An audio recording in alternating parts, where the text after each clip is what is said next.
I raised her for 24 years. I paid for everything, her tuition, her car, her apartment, even the deposit for her wedding venue. Then, on her wedding day, I went to her apartment to help with the final details. She looked at me and said, "The wedding already happened.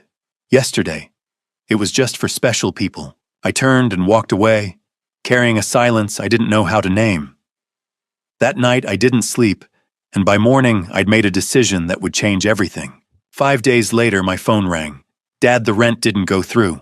"What happened?" I paused and said, "Didn't you already tell me who was special?" That was the day she discovered that being special has a cost, and I was done covering it.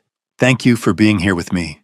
Before we continue, take a moment to leave a comment and tell me where are you watching from. I read every single one, and it truly means more than you know. And one small note before we continue: some details in this story have been fictionalized for entertainment and educational purposes.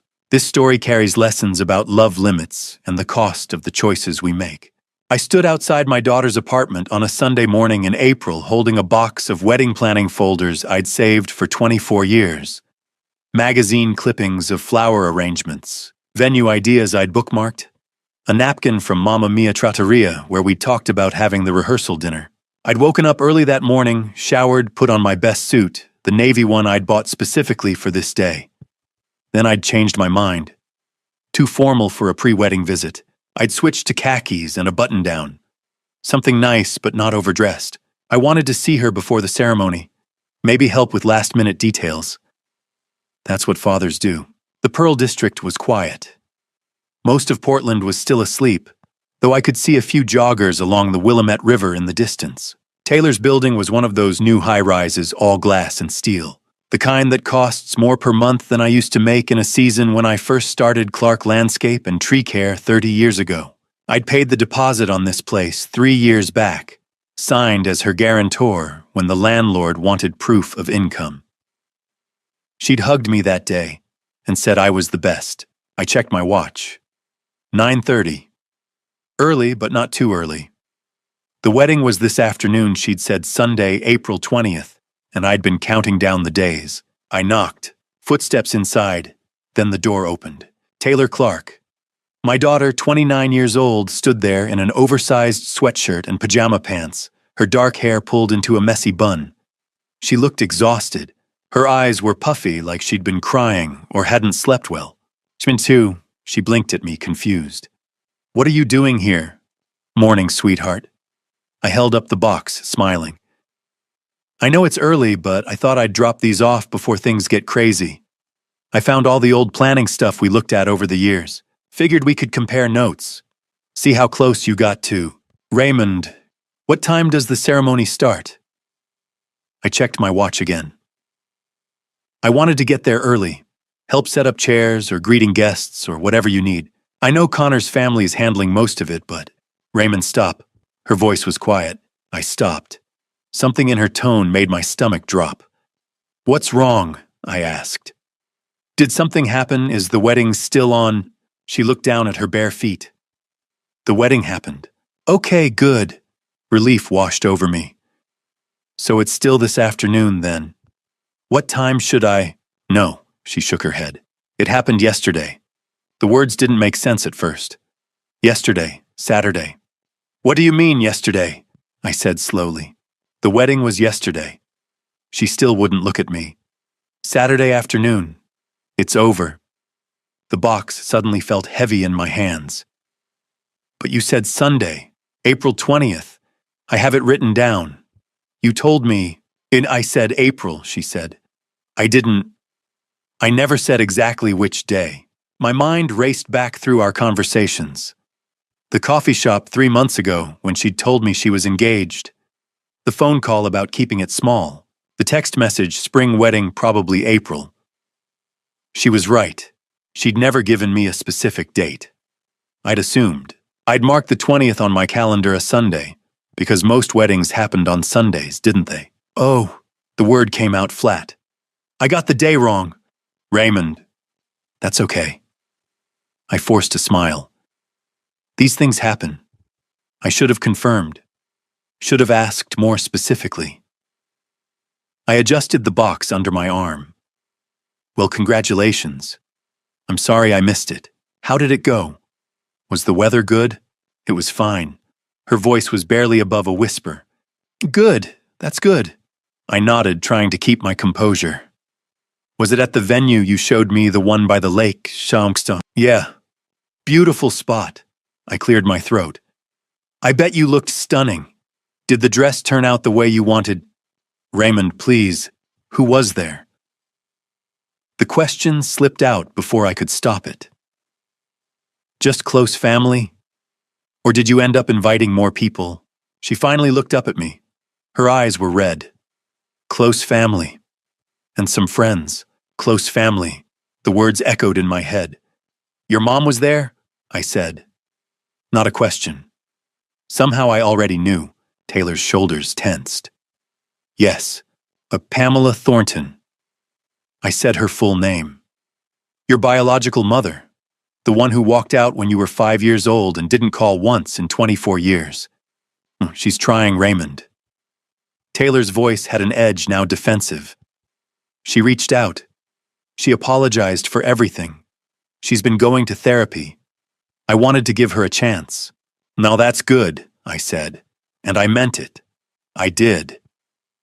Everyone deserves a second chance. She's changed. I'm glad, I interrupted gently. I'm glad she's in your life again. I'm glad she got to see you get married. Taylor bit her lip. A tear rolled down her cheek. I wasn't invited, I said. It wasn't a question, but I needed to say it out loud. Needed to hear how it sounded. It wasn't like that. Was I invited, Taylor? She shook her head. No. The word hung between us like smoke. Why? My voice cracked. 24 years. I was there when you learned to ride a bike. When you graduated high school. When you got into college. I paid for your apartment, your car, your... I stopped myself. That wasn't the point. I just want to understand why I wasn't special enough. It was complicated. She was crying openly now. Pamela said she said you'd be upset if you knew she was coming. She said it would cause drama. She said I had to choose, and it was my wedding, so I got to decide who was special. I finished for her. She nodded, tears streaming down her face. I set the box down on her doormat. 24 years of wedding dreams in a cardboard box. Magazine clippings from when she was 7 and said she wanted purple flowers. Venue photos from when she was 16 and made me promise I'd walk her down the aisle someday. Even though I wasn't her biological father, she'd said it didn't matter, because I was the one who stayed. The one who stayed. I straightened up.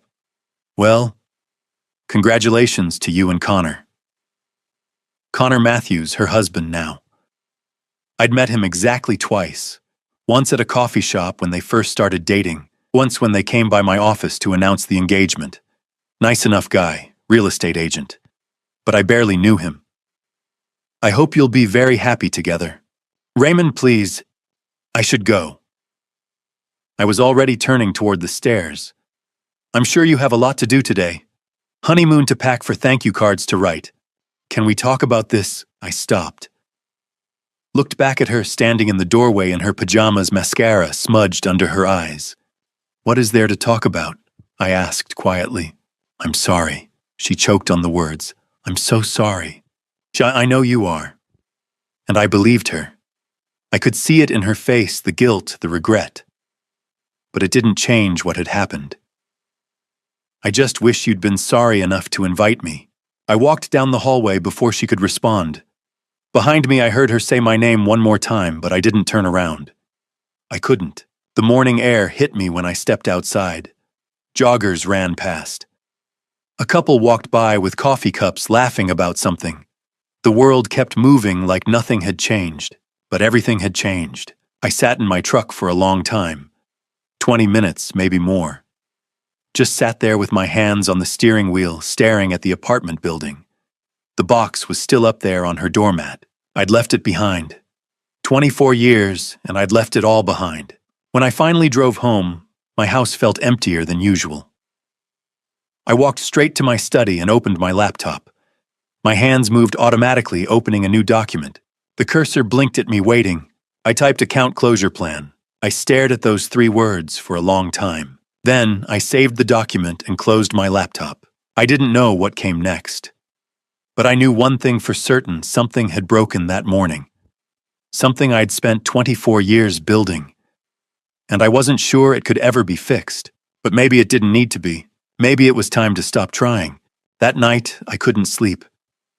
I lay in bed, staring at the ceiling, seeing her face in that doorway over and over again, hearing her voice repeat itself in my head. It was my day. I got to decide who was special. The words echoed until they felt carved into the dark. Around 11, I gave up pretending rest would come. I walked down the hall to my study, a narrow room barely large enough for a desk, a filing cabinet, and a bookshelf crammed with landscaping manuals and old photo albums. I turned on the desk lamp and opened the bottom drawer of the cabinet. Behind tax returns and insurance forms sat a cardboard box. Not the wedding folders I'd left at her apartment. This one was older, heavier. Years ago, I'd labeled it in black marker T, important. I lifted it onto the desk and opened the lid. 24 years of my life looked back at me. The first item was a watercolor painting on construction paper stick figures holding hands. Above it, in a teacher's handwriting, Taylor Clark Kindergarten. Me and my dad. She'd been 5 years old 3 months after Pamela Thornton, her biological mother, walked out without a word. I remembered coming home from work one September afternoon and finding Taylor sitting on the porch steps clutching that painting. Teacher said we had to draw our family, she'd said quietly. I'd sat beside her. That's beautiful. There's only 2 people. She looked up at me with wide brown eyes. Is that okay? That's perfect, I told her. Some families are big, some are small. Ours is just right. That same year, I attended my first parent-teacher conference alone, surrounded by couples. Her teacher praised how bright she was. Walking to the truck afterward, Taylor slipped her hand into mine. Raymond, she asked, still unsure what to call me. Are you my real dad? I crouched to her level. I'm the dad who stays. That's the realest kind there is. She hugged me so tightly, I could barely breathe. I set the painting aside and picked up the next item, a slightly faded photograph. Taylor on a bicycle I'd spray-painted purple because it was her favorite color. She was 11, grinning so wide her eyes nearly closed, knees scraped and bandaged. I stood behind her, one hand on the seat, running alongside. That afternoon took 3 hours in the elementary school parking lot. She fell 6 times, skinned her knees twice, threw her helmet once, and shouted, I can't do it. Yes, you can, I said. You just haven't done it yet. On the 7th try, she found her balance. I let go and watched her pedal away, wobbling but upright. When she realized she was riding alone, she turned back with pure, unfiltered joy on her face. I would give anything to return to that moment. Next was her high school graduation program. I found her name, Taylor Elizabeth Clark, class of 2014. She was 18. I'd sat in the bleachers that June morning and watched her cross the stage in her cap and gown. When her name was called, I stood the only one in my row and clapped until my hands hurt. Afterward, in the parking lot, she ran to me and wrapped her arms around my neck. Thank you for everything, she whispered, for never giving up on me. I cried right there among celebrating families, not from sadness, but from pride. This bright, kind, determined girl was proof that love mattered more than biology. I'm so proud of you, I said. I couldn't have done it without you, she replied. I believed her. 4 years later came college graduation. I found the photo of us outside Portland State University, her holding her diploma, me in the navy suit I'd worn that very morning, thinking I'd wear it to her wedding. After the ceremony, we ate at Mamma Mia Trattoria. Over pasta, she told me about her student loans, $32,000, and the weight of starting adulthood under that burden. I'll take care of it, I said. Raymond, no. That's too much. You earned your degree, I told her. Start free. She squeezed my hand. I'll pay you back. You already have. I wrote the check the next week. $32,000 from my retirement account. I never told her it pushed my own retirement back 3 years. Some sacrifices aren't meant to be counted. The most recent item was a paint chip labeled Dove Gray. On the back in her handwriting, perfect for the living room. Thanks for helping me paint Raymond. You're the best. 4 years ago, she'd moved into that Pearl District apartment. The walls were cold builder's white. We spent a weekend painting. I took time off from Clark Landscape and Tree Care, something I rarely did. She played music, made sandwiches, laughed when I got paint in my hair. This is nice, she said. Just us, like old times. At the end of the weekend, she hugged me. I don't know what I'd do without you. You'll never have to find out, I said. I'll always be here. I meant it. At the bottom of the box lay a folded piece of construction paper. Stick figures again, more detailed this time. A gray-haired man holding a girl's hand, hearts floating above them. Inside, in her 12-year-old handwriting, Happy Father's Day. You're the best dad ever. Love, Taylor. The year before middle school. The year she still called me Dad. I stared at the words. Best dad ever. When had that changed? When had I gone from best to not invited? Or maybe I'd never been special at all, just convenient. The man who stayed. The man who paid. I folded the card, closed the box, and looked at my laptop. The account closure plan document waited blank. I opened it. The cursor blinked. I typed not in anger but in clarity. For 24 years I'd given without keeping score. I'd believed love required nothing in return. But love had to go both ways. Respect had to exist. If 24 years of showing up wasn't enough, maybe it was time to stop. I typed 3 lines. Cancel all recurring payments. Remove myself as guarantor. Let her figure it out alone. I saved the file, turned off the lamp, and sat in the dark, surrounded by memories that suddenly felt like someone else's life. Tomorrow I'd handle the details. Tonight I mourned what I'd lost. Not my daughter, she would always be that, but the belief that I had ever mattered enough to stand beside her on her most important day. The next morning I woke before dawn. The decision was already made. The sooner I started, the less it would feel like tearing pieces out of myself. I showered, made coffee, and was at my desk by 5:30, a full hour, before anyone else would arrive at Clark Landscape and Tree Care. Our office sat in a 2-story building near the waterfront in downtown Portland. I'd bought it 15 years ago when the business finally became profitable enough to move out of my garage. Morning light crept through the windows as I logged into my computer and opened my banking portal. The document from the night before was still there. 3 simple lines. Seeing them written down had been one thing. Carrying them out was something else entirely. I opened the first account. Rent for Taylor's apartment. $2,100 a month withdrawn automatically on the 1st. I'd set it up 3 years ago when she moved in, told her not to worry that I'd handle it while she found her footing. I clicked Cancel Recurring Payment. A warning box appeared. Are you sure this action cannot be undone? My finger hovered. I pictured myself standing outside her apartment yesterday morning, dressed carefully, holding that box of wedding folders, believing I was about to see my daughter get married. I heard her words again. It was my day. I got to decide who was special. I clicked Confirm. The screen refreshed. Payment canceled. Next was the car payment. $450 a month. I'd co-signed on the Honda 2 years earlier when her credit score wasn't enough. I hadn't hesitated then. Cancel, confirm, insurance followed. Health, dental, vision, $500 a month. She'd stayed on my company plan because it was better than what her employer offered. Cancel, confirm. Phone bill, streaming services, gym membership. Each one was a thread I'd woven into the net beneath her. Each cancellation a deliberate cut. By 6:37, accounts were gone.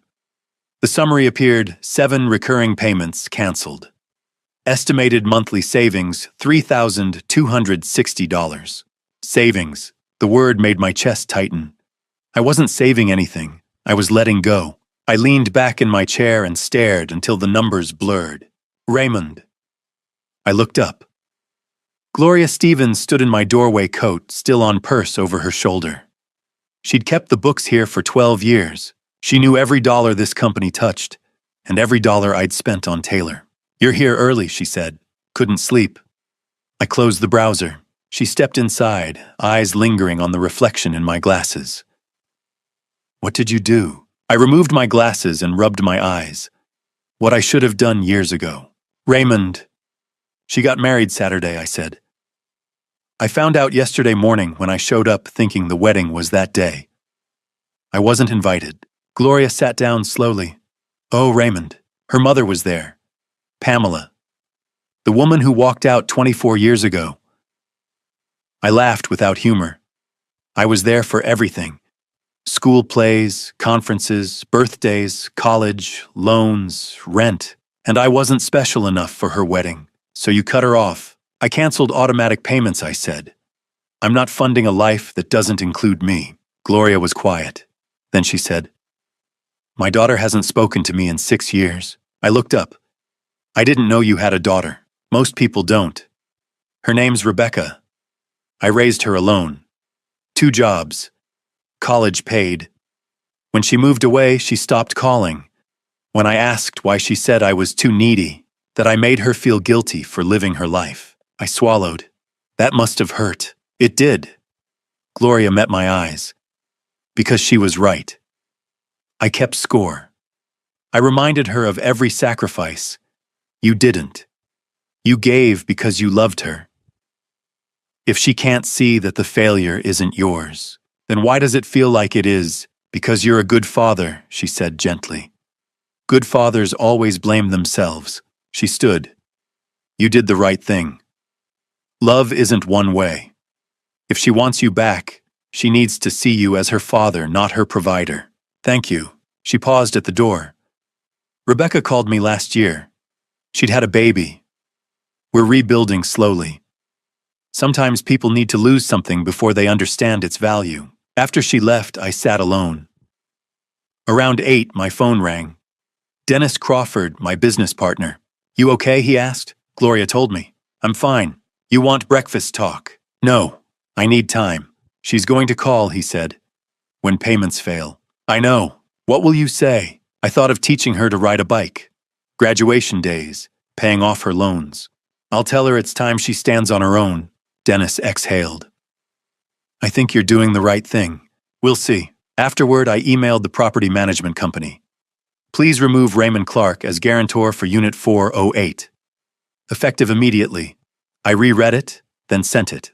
At 8:15, I checked the portal one last time. 7 accounts closed. 24 years of support undone. I shut down my computer. I didn't call her. I didn't explain. The first of the month was 5 days away. She'd noticed soon enough. 5 days later, my phone rang during a client meeting. Taylor's name lit up the screen, her college graduation photo smiling at me. I let it ring. Then I stepped into the hallway and answered. Hello, Taylor. Her voice was sharp, frantic. What did you do? 5 days after I cut her off, she came to my office. I heard her voice in the lobby, first sharp, desperate, cutting through the usual Saturday morning quiet. We were only open half days on weekends, and most of the crew was out on jobs. Gloria was at the front desk, and I heard her say, Miss Clark, he's in a meeting. You can't just... Then footsteps, fast, determined. My office door flew open. Taylor stood in the doorway, and I barely recognized her. Her face was flushed, her hair pulled back in a messy ponytail, wearing sweatpants and an oversized jacket like she'd thrown on whatever was closest, and rushed out the door. Her eyes were red from crying or from not sleeping, I couldn't tell. Maybe both. Behind her, Gloria appeared out of breath. I'm sorry, Raymond. It's okay, Gloria. I set down my pen. Come in, Taylor. Gloria hesitated, then stepped back and closed the door, leaving us alone. Taylor didn't sit. She stood there, hands clenched into fists at her sides. What did you do? She said. I'd known this moment was coming. Had rehearsed it in my head a dozen times over the past 5 days. But now that she was here, standing in my office, looking like her world was falling apart, all my carefully prepared words evaporated. I stopped paying for your life. I said. You. She stopped like she couldn't process what I'd said. My rent bounced. The landlord called me Thursday morning saying the payment didn't go through. I thought it was a mistake, so I called the bank, and they said... Her voice cracked. They said you canceled the automatic transfer. That's right. And my car payment, my insurance, my phone bill, all canceled, I said. As of Monday morning, she stared at me. You can't just do that. After all these years, you can't just, yes, I can. I stood up and walked around my desk. You're 29 years old, Taylor. You're married. You have a job and a degree I paid for. You're an adult. Adults pay their own bills. But you always, she stopped herself. You've always helped me. You said you'd always be there. I said I'd always love you, I corrected. And I will.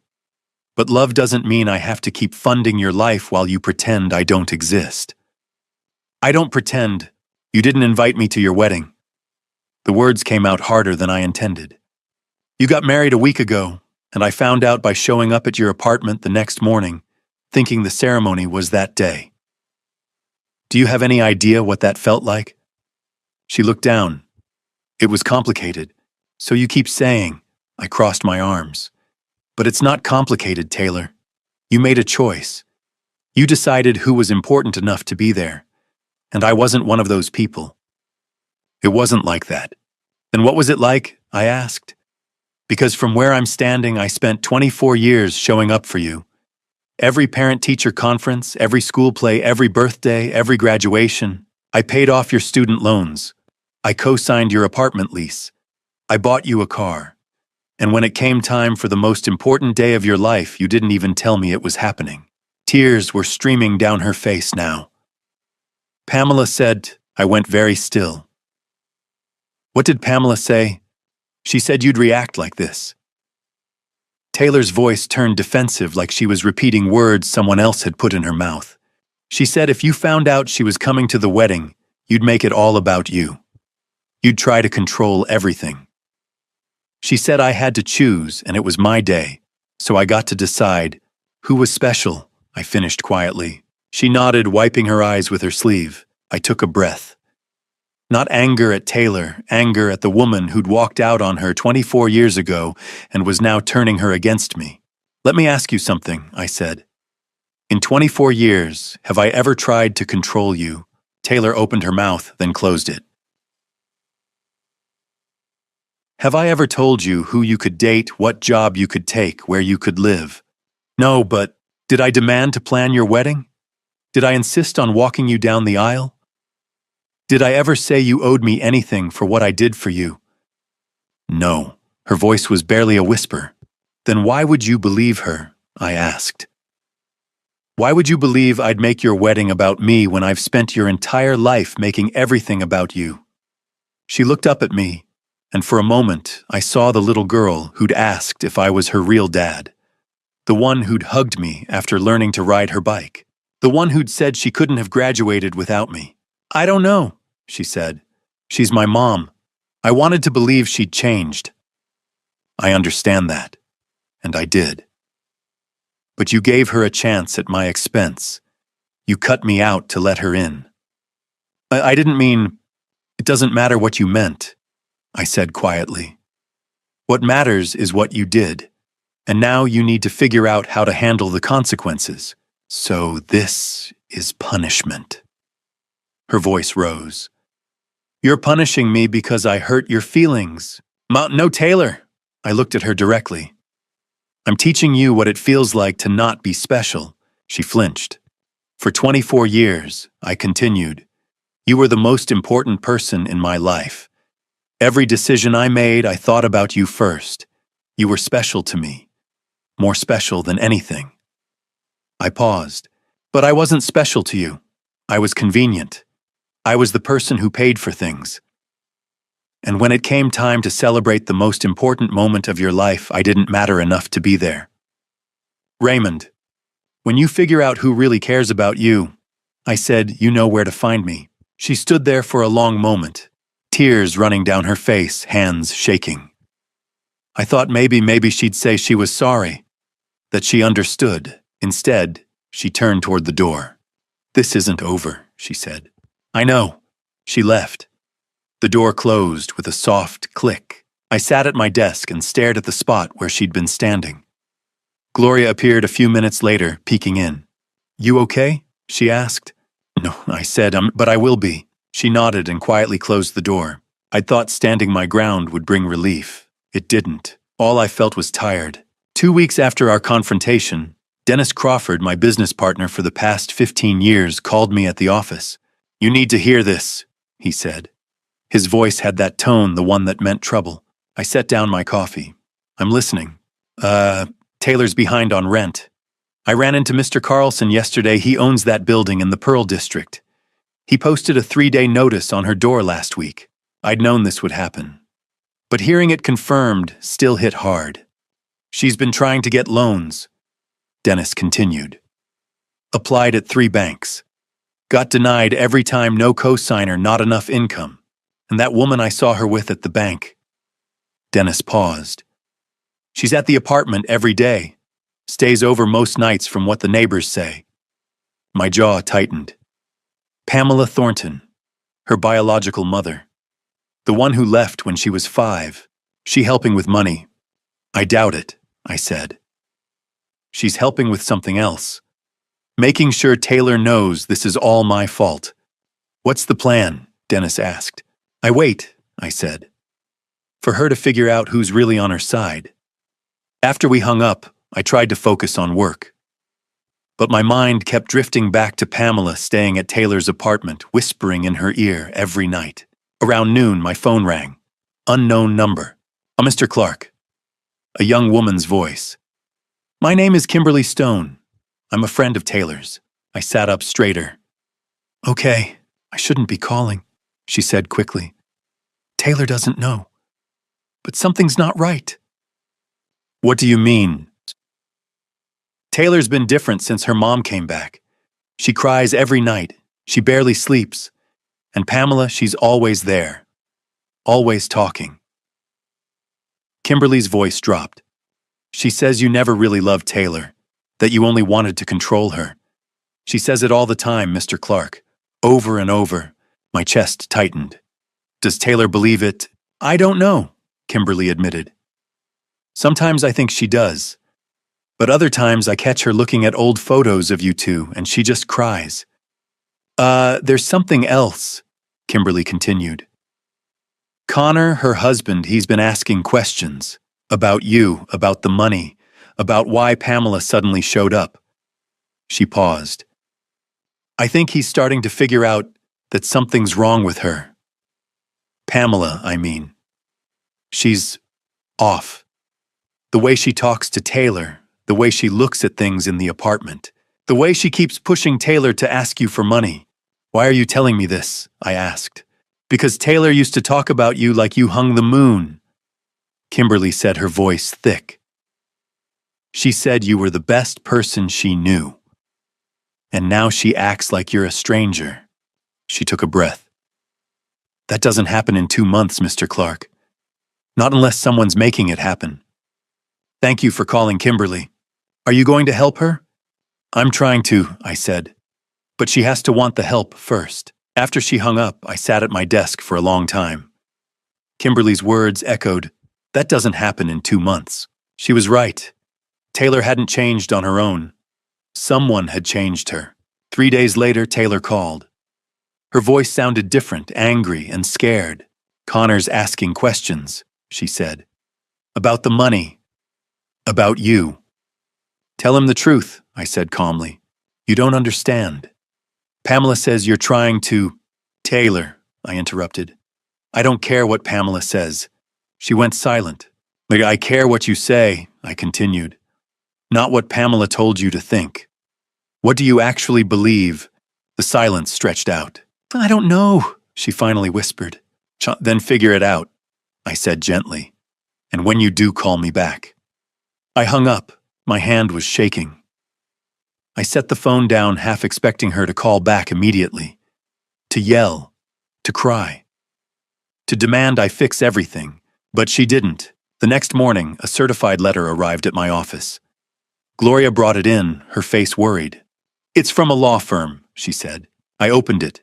The letterhead read Meredith Kane, Esquire. Family law attorney. I read it once, my jaw tightening. Then again, slower. Dear Mr. Clark, I am writing on behalf of my client, Ms. Taylor Clark Matthews, regarding the immediate cessation of financial support previously provided. My client contends that after 24 years of established financial dependency, Your abrupt termination of all payments constitutes emotional distress and financial abandonment. We request immediate reinstatement of the following monthly rent assistance, vehicle payment coverage, health insurance, and general living expenses. Failure to comply will result in legal action. I set the letter down. She'd hired a lawyer. Pamela had convinced her to hire a lawyer. I picked up my phone and dialed Samuel Page, my attorney for 15 years. "God," I said when he answered. "I need you to read something." A week later, the certified letter sat on my desk like a loaded gun. Samuel Page, my attorney for the past 15 years, a man who'd helped me through business disputes and contract negotiations, read it twice before he looked up at me. "They don't have a case," he said. We were sitting in his office downtown, a space I'd been to dozens of times over the years. Samuel was in his 60s, gray-haired and calm in a way that always made me feel like whatever problem I brought him could be solved. Today, I needed that calm more than ever. "Walk me through it," I said. He set the letter down and leaned back in his chair. "Meredith Kane is fishing. She's throwing legal terms around, hoping you'll panic and write a check to make it go away." He tapped the letter. "The unjust termination of financial support, emotional distress, implied contract. None of it holds water." "Why not?" "Because Taylor is 29 years old," Samuel said simply. "She's a legal adult. She's married, she has a job. You have no legal obligation to support her." "But I raised her for 24 years. Out of love," Samuel said. "Not because the law required it. That's the difference." He pulled out a legal pad and started writing. "Let me ask you something. Did you ever legally adopt Taylor?" I shook my head. "Her mother, Pamela, she just left one day. Never signed custody papers, never called. I became her guardian by default, but I never went through formal adoption. So there's no legal parent-child relationship." The words hit me harder than I expected. "No." Samuel's expression softened. "Raymond, I'm not saying you weren't her father. You were, in every way that matters. But legally speaking, you had no obligation. You could have walked away at any point and owed her nothing. I never wanted to walk away. I know." He finished writing and looked up. "Which is why this letter is particularly offensive. Meredith Kane is essentially arguing that because you chose to be generous for 2 decades, you're now legally required to continue being generous forever. That's not how the law works." "What about the implied contract angle?" I asked. "She's claiming I created a dependency." "Irrelevant." Samuel's voice was firm. "Adults are responsible for their own lives. You could have paid every bill for 40 years, it still wouldn't create a legal obligation. The only way she could win this case is if you'd signed a written agreement promising lifelong support. Did you? No. Then we're done here." He picked up his pen again. "I'm going to write a response. Polite but firm. I'll explain that you have no legal obligation to provide support, that Taylor is a capable adult with her own income, and that any further legal threats will be considered harassment." I watched him write, feeling something hollow settle in my chest. No legal relationship. Like she never existed. Samuel stopped writing and looked at me. "Raymond, the law doesn't define what you two had. Love defines that. What you did for her, that was real. That mattered. Don't let some attorney's letterhead make you doubt that. But it didn't matter enough for her to invite me to her wedding." "No." Samuel agreed quietly. "It didn't. And that's why you're here." He finished the letter and slid it across the desk. I read it clear, professional, unambiguous. A wall built of legal language between me and Taylor. "How long until she gets this?" I asked.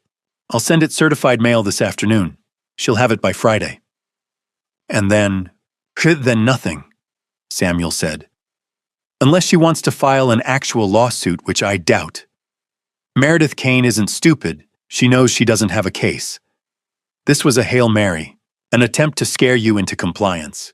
It almost worked," I admitted, "but it didn't." Samuel stood up and walked me to the door. "You're doing the right thing, Raymond. Sometimes love means setting boundaries, even when it hurts." I left his office and walked to my truck. The afternoon sun was bright traffic moving normally, people going about their lives. Everything looked the same, but I felt like something fundamental had shifted. No legal relationship. 24 years, and in the eyes of the law, we were strangers. I was halfway to my truck when my phone rang.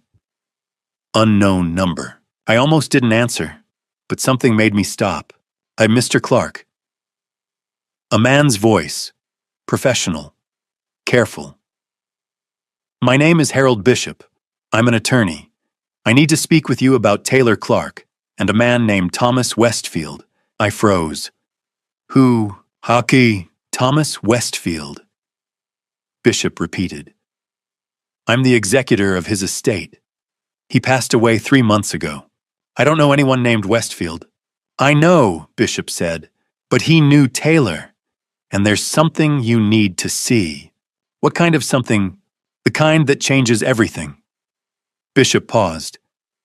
Can I come to your office tomorrow? This conversation needs to happen in person. I stood in the parking lot, phone pressed to my ear, trying to make sense of what I was hearing. How do you know about me? Mr. Westfield's estate is complicated, Bishop said carefully. And you're a significant part of Taylor's life. Or you were. I need to talk to you before I talk to her. About what? See you tomorrow, Bishop said. 2 o'clock? Your office? I'll explain everything then. He hung up before I could respond. I stood there for a long moment staring at my phone. Thomas Westfield. I'd never heard that name in my life. But Harold Bishop's voice had been careful, too careful, like he was holding information that could explode if handled wrong. I called Samuel back. I said when he answered. There's someone I need you to meet tomorrow. Why? Because, I said slowly. I think someone just opened a door I didn't know existed. Harold Bishop arrived at my office the next afternoon, carrying a leather portfolio that looked older than both of us combined. Samuel Page sat beside me. I'd asked him to stay after our meeting about Meredith Kane's letter. Whatever Bishop had come to tell me, I wanted a witness, someone who could confirm I wasn't losing my mind. Bishop settled into the chair across from my desk, opened the portfolio, and slid a photograph toward me. This is Thomas Westfield, he said. The man in the photo was maybe 68, silver hair, kind eyes behind wire-rimmed glasses. He wore a polo shirt with a small logo I recognized, Westfield Electronics. They had 3 stores across Oregon, Portland, Salem, and Eugene. I'd bought a laptop from the downtown location a few years back. He passed away on February 15th of this year. Bishop continued. Myocardial infarction. Sudden at home. I studied the photo, confused. I don't understand what this has to do with Taylor. Bishop's expression didn't change. Mr. Westfield was Taylor's biological father. The room tilted. Samuel leaned forward. Biological father, are you certain? Bishop slid another document across the desk, a DNA paternity test from a lab in Beaverton, dated October 2020. Probability of paternity, 99.97%. Thomas and Pamela Thornton had a relationship in 1995, Bishop explained. It was brief. When it ended, Pamela married Hugh Raymond in early 1996. Taylor was born in November of that year. My hands were shaking. I set the test results down carefully. Thomas didn't know about Taylor. Bishop continued. Not for years. Pamela left you in 2001 and she and Thomas lost contact. They reconnected in 2019 at a trade conference in Seattle. That's when Pamela told him about Taylor. And he believed her, Samuel asked. He wanted to be sure, Bishop said. Pamela provided a hair sample from Taylor's hairbrush. The test confirmed it in 2020. I found my voice. Why didn't he contact Taylor directly? He wanted to, Bishop said quietly. But Pamela convinced him it would hurt Taylor, that you, Raymond, were the only father Taylor had ever known, and that revealing the truth would cause more harm than good. Thomas respected that. He believed Pamela had Taylor's best interests at heart. He didn't know her like I did, Bishop pulled out another document, Thomas Westfield's last will and testament, updated September 12, 2024. Last summer, Thomas was diagnosed with stage 4 pancreatic cancer, Bishop said. He knew he didn't have much time. In September, he updated his will to include Taylor as a beneficiary. He left her $300,000. The number hit me like a fist. $300,000, Samuel repeated. Bishop nodded. Thomas never met Taylor, but he wanted to provide for her. He asked me to locate her after his death and inform her of the inheritance. I stared at the will at Taylor's name typed in black ink under beneficiaries. Probate takes time, Bishop continued. I didn't finalize the estate until late March. I attempted to contact Taylor in early April, but she didn't return my calls. When I ran a background check to verify her address, I found something concerning. He slid another page across the desk, a credit report. Pamela Thornton. Outstanding debt $47,000. I also discovered, Bishop said, that Pamela contacted Taylor in January, 1 month after Thomas passed away, and 1 month after that, Taylor stopped speaking to you. My chest tightened. Samuel's voice was sharp. You think Pamela Thornton is manipulating Taylor to access the inheritance? I think it's a possibility, Bishop said carefully. If Taylor doesn't know about Thomas and Pamela convinces her that you've abandoned her, Taylor may be vulnerable to influence. Pamela could persuade her to share the money or pay off Pamela's debts. I thought about the legal letter, the desperation in Taylor's voice during our last call. The woman Dennis saw at the bank. What do you need from me? I asked. Bishop met my eyes. I need your permission to tell Taylor the truth. She deserves to know who her biological father was and why he left her this inheritance. But I wanted to speak with you first. You raised her. You're her father in every way that matters. Biology doesn't make you a father, I thought. Love does. Tell her, I said. Bishop nodded and reached into his portfolio one last time. He pulled out a sealed envelope cream-colored with Taylor's name written in careful script. Thomas left this for her, Bishop said. I'm required to deliver it when I disclose the inheritance. I thought you might want to be there when she reads it. I stared at the envelope. What's in it? Samuel asked. I don't know, Bishop said. But Thomas told me it explains everything, why he stayed away, what he wanted for Taylor, and what he hoped she'd understand about the choices he made. He stood, leaving the envelope on my desk. I'll contact Taylor tomorrow, he said. If you'd like to be present when I meet with her, let me know. After he left, Samuel and I sat in silence. The envelope lay between us like a grenade. 2 weeks after Harold Bishop sat in my office, Connor Matthews sat across from me in the same chair. He looked like he hadn't slept in days. His tie was loose, his shirt wrinkled. He'd called that morning and asked if we could meet, just the two of us, away from Taylor. I need to tell you what happened that week, he said. Because now I understand why you did what you did. I folded my hands on my desk. Go ahead. Connor leaned forward, elbows on his knees. It was the same afternoon Bishop came to see you, he began. I was home early, showing got canceled. I was looking for the dishwasher warranty because the thing was leaking again. Taylor keeps all that stuff in the desk drawer in the living room. He paused, swallowed hard. I found a credit card statement instead. His voice was quiet. $18,000. Balance due. And it was in my name. I didn't move. I didn't recognize half the charges. Connor continued. Nordstrom, $3,400. Some spa place I'd never heard of, $1,200. A furniture store, $5,500. And then there was a line item that just said family loan, $8,000. He looked at me. I sat there staring at that statement for 20 minutes. My stomach was in knots, because I didn't remember charging any of it. I could see the moment playing out, the confusion, the slow dawning realization. I asked her about it that night, Connor said. I waited until after dinner. I tried to keep my voice calm. I said, Taylor, I found a credit card statement today. Can you explain these charges? He rubbed his face with both hands. She got defensive immediately. She said, that's for the wedding.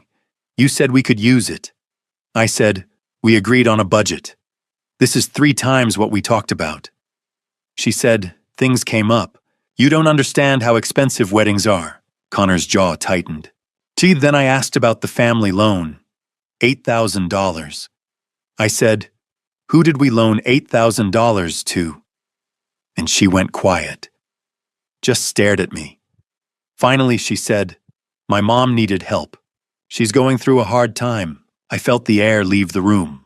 "So I said, your mom, the one who abandoned you." Connor's voice cracked. And Taylor started crying. She said, "She's changed." "Why won't anyone believe that?" I said, "Because I've never met her. You won't even introduce us." He stopped, looked down at his hands. She cried for a while. Then she went into the bedroom and locked the door. I slept on the couch.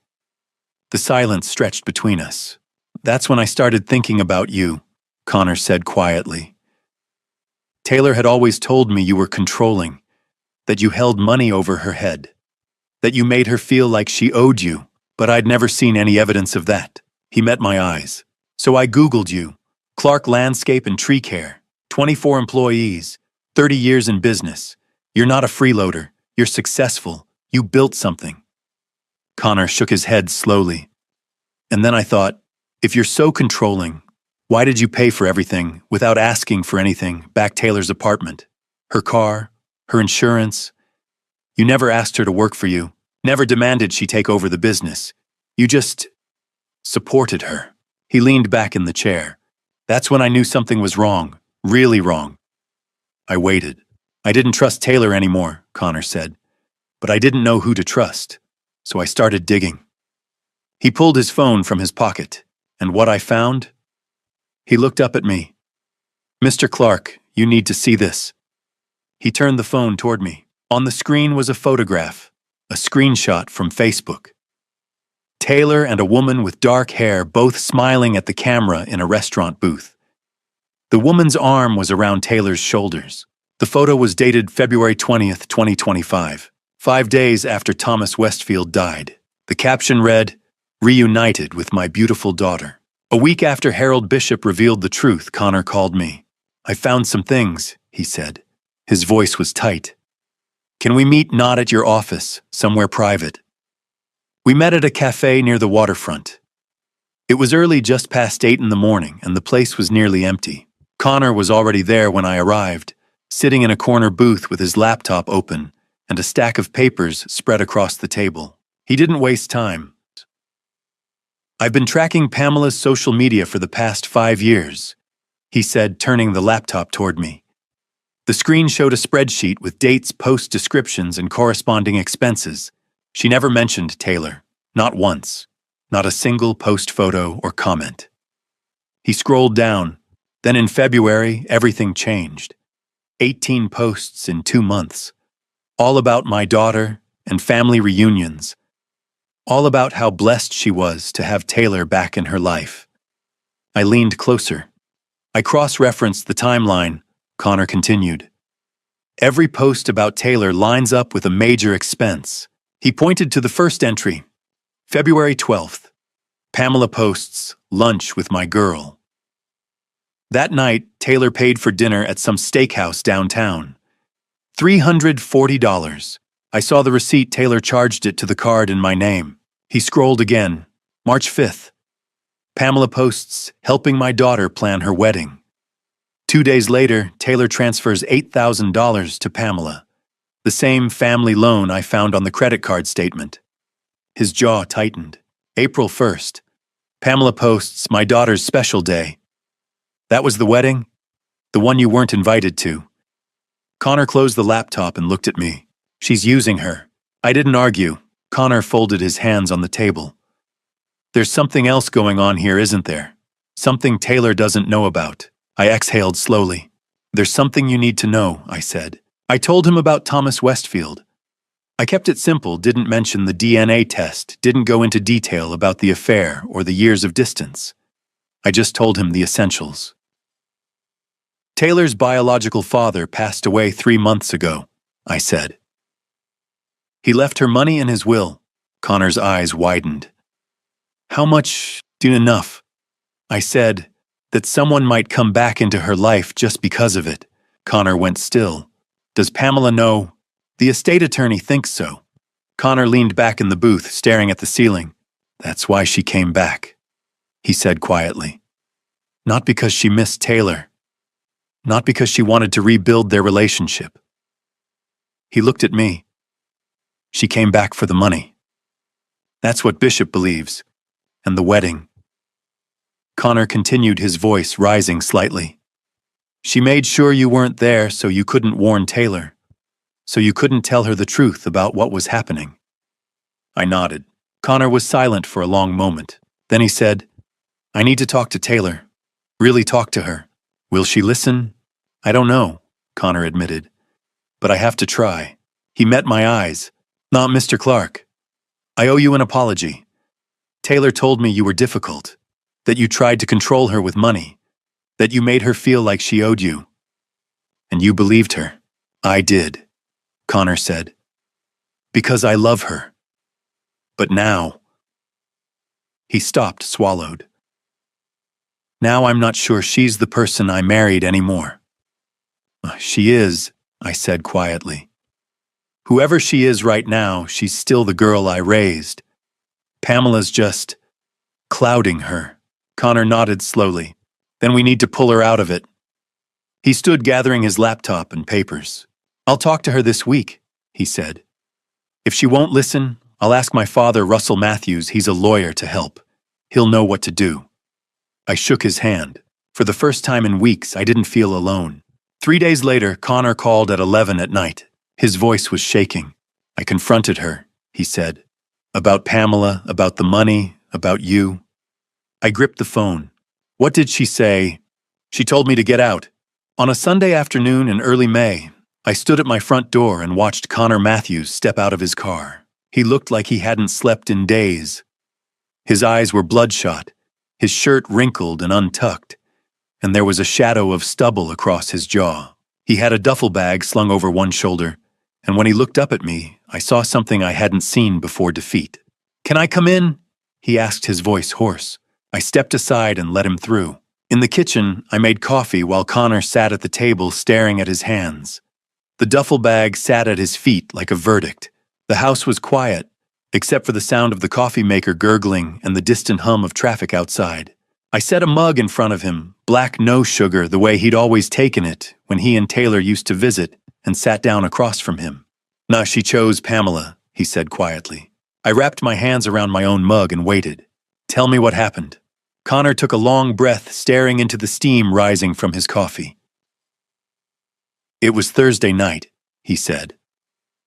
I waited until Pamela went out. She'd been staying at the apartment almost every night, sleeping on the couch, always there.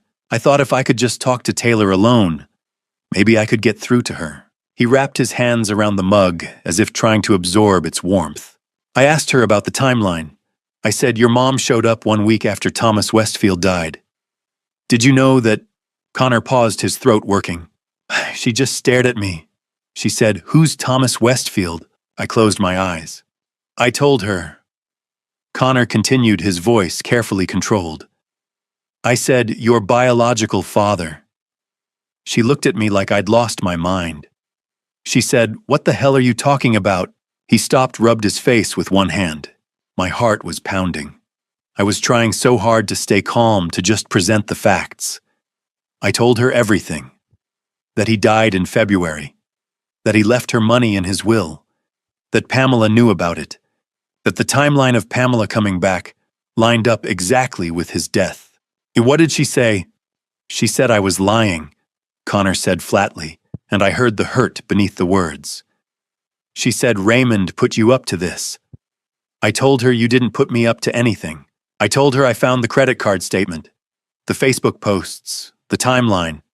I showed her the spreadsheet I'd made, all the dates, all the expenses. He stopped, stared into his coffee. She told me to get out. I didn't move. I said, Taylor, please, just listen to me. But before she could answer, Pamela came out of the bedroom. Connor's jaw tightened. She must have come home early. She was just standing there in the hallway, arms crossed, this look on her face, like she'd been waiting for this. What did she say? She said, you heard her, get out. Connor's hands tightened around the mug. And I said, "This is between me and my wife." Pamela just smiled this cold smile and said, "Your wife wants you gone." Connor looked up at me, and I saw the moment replay in his eyes. And I looked at Taylor.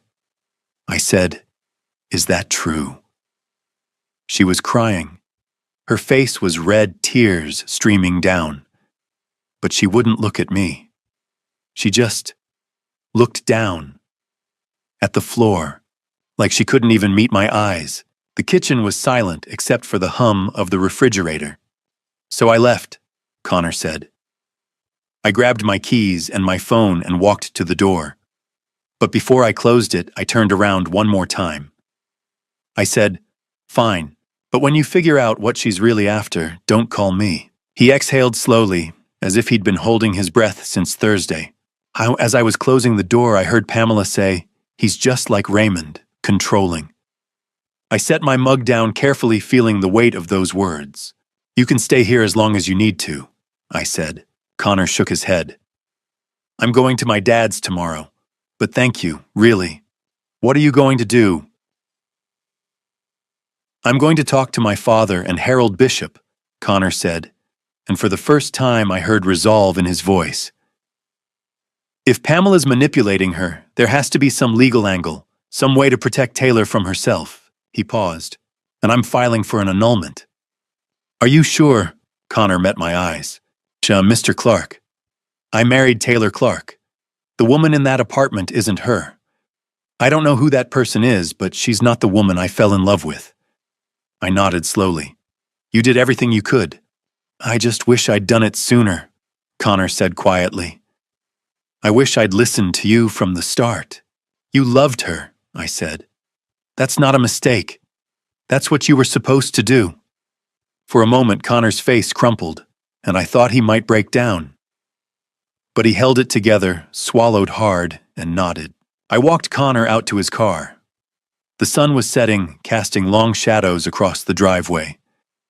He tossed the duffel bag into the back seat and turned to me. "I'm sorry," he said, "for not believing you sooner." I shook my head. "You loved her. There's nothing to apologize for." He got in the car, paused with his hand on the door. "If this works, if we can stop Pamela, do you think Taylor will ever forgive us?" I didn't have an answer. Connor nodded as if he'd expected that and drove away. I stood at the door and watched his taillights disappear down the street. Taylor had lost 2 people now, and she still didn't realize it. That night, my phone buzzed. A text from Connor. "Talk to Dad. He wants to meet with you and Bishop. Friday, 2 p.m. Russell says if there's undue influence, we can block the inheritance transfer." I stared at the message. This wasn't over.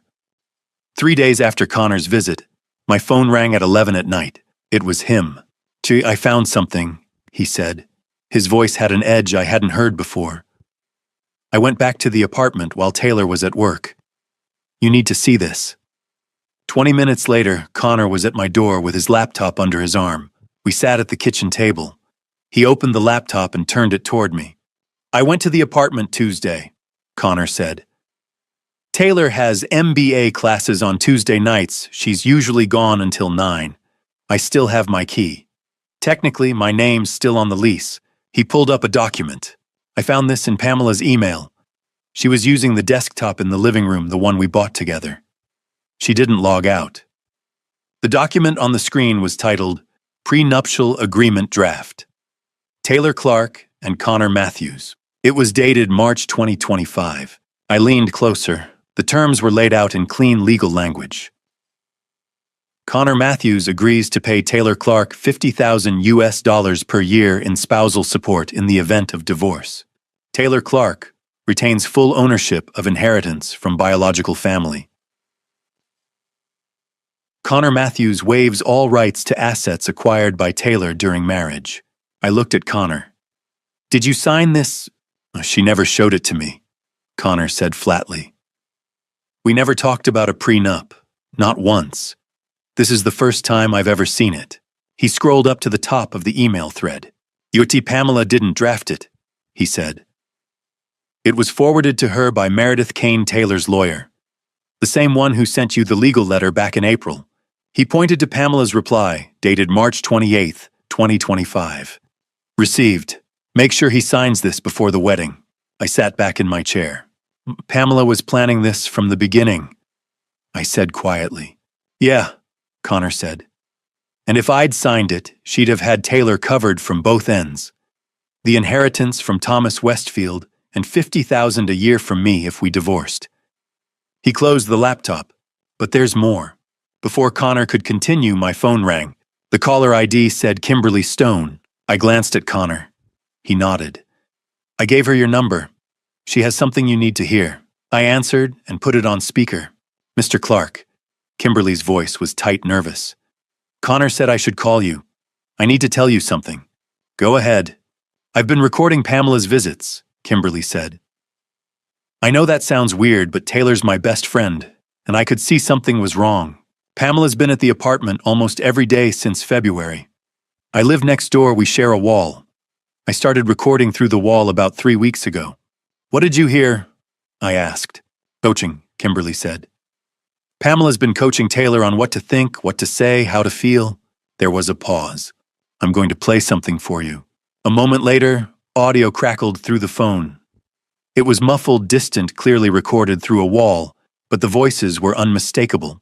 Pamela, Raymond never loved you. He just wanted to control you. Taylor, but Dad paid for everything. Pamela. Exactly, that's control. Real love doesn't have a price tag. Taylor, I don't know anymore. Pamela, do you want to be his puppet forever? The audio cut off. Connor's jaw was tight. I felt my hands clench into fists. There's more, Kimberly said. Last week I heard Pamela on the phone with someone sounded like a debt collector. She said she owed $47,000. She told them, my daughter's about to come into money. I'll pay you back after. Kimberly's voice softened. She's not here because she loves Taylor. She's here because she needs that inheritance. I closed my eyes. Will you testify to this? I asked. Yes, Kimberly said without hesitation. I'll bring the recordings. I'll do whatever it takes to help Taylor. Thank you. After we hung up, Connor and I sat in silence. She came back because of the inheritance, I said quietly. She isolated Taylor from you so you couldn't warn her, Connor added. She's planning to take the $300,000, Connor nodded. And the prenup was insurance. If I divorced her, Taylor would still get $50,000 a year from me. Pamela made sure Taylor would have income no matter what. We need to tell Bishop. I already did, Connor said. He's meeting with the probate judge on Monday. If we can prove undue influence, he can delay the transfer. I looked at him. This could work. It has to, Connor said. After Connor left, I sat alone in the dark kitchen. Every piece fit now, Pamela's debt, the inheritance, the timeline, the manipulation. Taylor wasn't a villain. She was trapped. And she didn't even know it. Friday morning, I put on my best suit. At 2 o'clock, I walked into Harold Bishop's conference room. Russell Matthews, Connor's father, a family law attorney with 30 years of experience, was already there. So was Samuel Page. Connor sat at the far end of the table, a binder of documents in front of him. Bishop looked at me, then at Russell. Bring them in, he said. All of them. Stop right here. The door is about to open. Taylor is about to walk in and see everything Raymond Connor and the truth she's been avoiding for 6 months. Comment now. What do you think Taylor's reaction will be? And subscribe to the channel if you want to see the moment the truth gets exposed. A quick note before we continue: some details in this story may have been dramatized or fictionalized to convey the lesson more clearly. If this doesn't sit right with you, you're absolutely free to stop here. At 2 o'clock that Friday afternoon, I stepped into Harold Bishop's conference room. It was a vast space glass walls overlooking downtown Portland, a long oak table that could seat 20. Russell Matthews sat at one end, his reading glasses perched on his nose, a stack of legal folders in front of him. Samuel Page sat at the other, quiet and steady as always. Connor stood by the window, hands in his pockets, staring out at the city, and in the middle 3 empty chairs, for Taylor, Pamela, and the truth. Bishop gestured for me to sit. I took the chair beside Russell. They'll be here at 2:30, Bishop said. I asked Ms. Thornton and Ms. Clark to arrive then. They don't know you're here. Russell looked up. Is that proper? It's necessary, Bishop replied. If Pamela knew we were gathering evidence, she'd coach Taylor on what to say. Connor turned from the window. How much does Taylor know? She knows there's an inheritance, Bishop said. She doesn't know the amount or the source, and she doesn't know about Thomas, I said quietly. No, Bishop confirmed. Today she will. At 2:30 the door opened. Taylor walked in first. The moment she saw me, she froze. What is this? She said. Pamela followed a step behind her eyes, scanning the room. When she saw Connor by the window, her face went pale. Taylor, we're leaving, Pamela said, reaching for Taylor's arm. Miss Thornton, please sit, Bishop said calmly. This is a legal proceeding. We don't have to stay, Pamela said, her voice tight. Russell stood.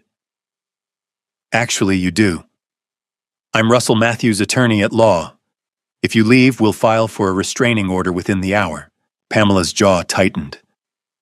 She pulled out a chair and sat down hard, pulling Taylor down beside her. Taylor looked across the table at me. Did you do this? She asked, her voice shaking. No, I said. Mr. Bishop did. Bishop folded his hands on the table. Mrs. Clark, my name is Harold Bishop. I am the executor of the estate of Thomas Westfield. Taylor blinked. I don't know who that is. I know, Bishop said, but he knew you. He slid a photograph across the table. It was a professional portrait, a man in his late 60s with silver hair and wire-rimmed glasses. Thomas Westfield. Taylor stared at it. I've never met him. Thomas Westfield passed away on February 15th of this year, Bishop said. He left you $300,000 in his will. Taylor's eyes went wide. Pamela leaned forward. Why would a stranger leave money to her? Bishop turned his gaze to Pamela. He wasn't a stranger to you, was he, Ms. Thornton? Pamela's face didn't change. I don't know what you're talking about. Connor spoke from the window, his voice cold. You met him in 1995. You had an affair with him. Taylor turned to her mother. What? Pamela shook her head. That's ridiculous. I don't know. Stop, Bishop said quietly. He pulled out a second photograph and slid it across the table. It was older, slightly faded. A younger Pamela, maybe 30, standing beside a younger Thomas Westfield at what looked like a company picnic. They were smiling. His arm was around her waist. The date stamp in the corner read, August 1995. Bishop laid out 3 more photos. Pamela and Thomas at a restaurant, at a park, in front of a Christmas tree, all dated between 1995 and early 1996. Taylor stared at them, her face drained of color. Bishop's voice was steady, matter-of-fact. Thomas Westfield was your biological father, Ms. Clark. The room went silent. Taylor looked at me. That's not possible, she whispered. Raymond. I met her eyes. I'm not your biological father, Taylor, I said quietly. I never was. Her face crumpled. Pamela stood up abruptly. This is absurd. You can't prove... Russell's voice cut through the room like a knife. We can, and we will. Pamela sat back down. Taylor was staring at me, her eyes filling with tears. And you knew, she whispered. I nodded slowly. And you stayed, her voice broke. Because you're my daughter, I said. Biology doesn't matter. She covered her face with her hands. Bishop reached into his briefcase and pulled out 2 envelopes. The first was cream-colored with Taylor's name, written in shaky, careful handwriting across the front. This is from Thomas, Bishop said, setting it on the table in front of Taylor. But before you open it, there's something else you need to see. He placed the second envelope beside the first. DNA test results from 2020. The envelope lay on the conference table like a bomb. Taylor stared at it, her hands pressed flat against the table as if holding herself steady. Pamela's hand reached out toward it, fingers trembling, then froze mid-air. Bishop opened it himself and read aloud, his voice clinical and clear. High probability of paternity, 99.97%. The room went silent. Taylor's face went white. She shook her head slowly, as if trying to shake off the words. And no, she whispered. That can't be. Bishop continued reading from the lab report, his tone unchanged. Sample A, Thomas Westfield, deceased. Sample B, hair follicle belonging to Taylor Clark. Collected November 2020. Taylor's head snapped up, her eyes wide. Hair follicle. Her voice was rising. I never gave anyone my hair. I didn't take any test. Thomas collected it without your permission, Bishop said gently.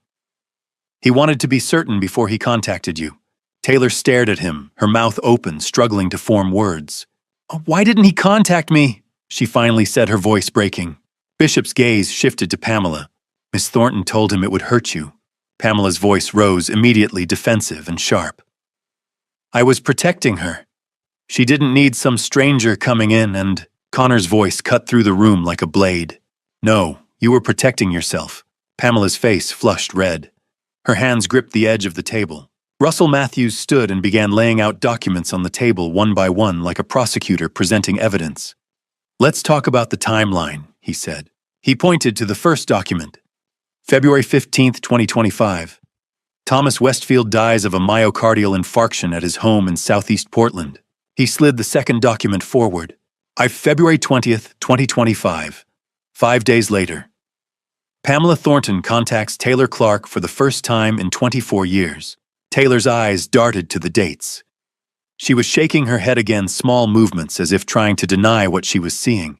Russell placed a third document on the table, a text message thread, printed out, highlighted in yellow. Late February 2025.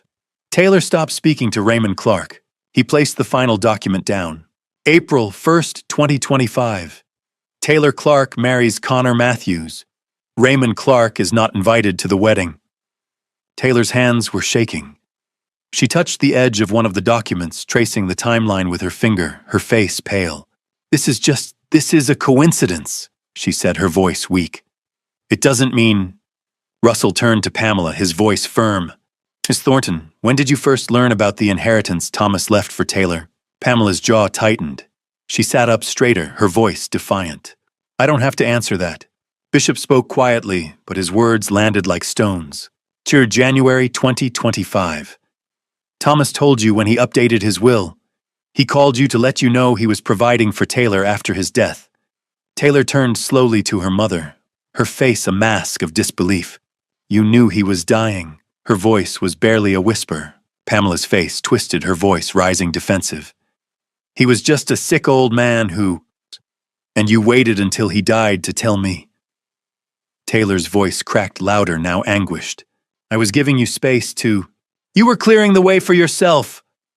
Connor interrupted, his voice tight with controlled fury. Pamela's hands were shaking now. She pressed them together in her lap, trying to hide it. Samuel Page stood and placed a single sheet of paper on the table in front of Taylor. Credit report, he said quietly. Pamela Thornton, $47,000 in outstanding debt.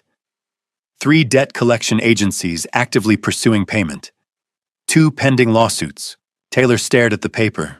Her lips moved silently, reading the numbers. She looked up at her mother, her eyes filling with tears. Mom. Pamela's voice was tight, strained. That's private information, they can't just... It was obtained legally through investigation, Russell said. You're being sued by 3 creditors, Ms. Thornton. Connor leaned forward, his voice cold. And you told one of them, and I quote, my daughter's about to come into money. I'll pay you back after she gets it. Pamela's face went white. Russell pressed a button on a laptop. A recording crackled through the conference room speakers, distant, muffled, but unmistakable. Pamela's voice. My daughter's going to get $300,000. I'll have the money within 6 months. You'll get your payment. Taylor stood up abruptly, her chair scraping back across the floor with a harsh sound. You were using me, she said, her voice hollow. Pamela scrambled to her feet, reaching across the table toward Taylor, her voice breaking. No, baby, no, I love you, I swear, Taylor's voice was ice. You only love the money. Pamela's face crumpled. Tears streamed down her cheeks. That's not true. I came back because I missed you, because I wanted to. You came back 5 days after he died. Connor said quietly. You didn't come back because you missed her. You came back because you needed the inheritance. Pamela was shaking her head frantically, her hands reaching toward Taylor.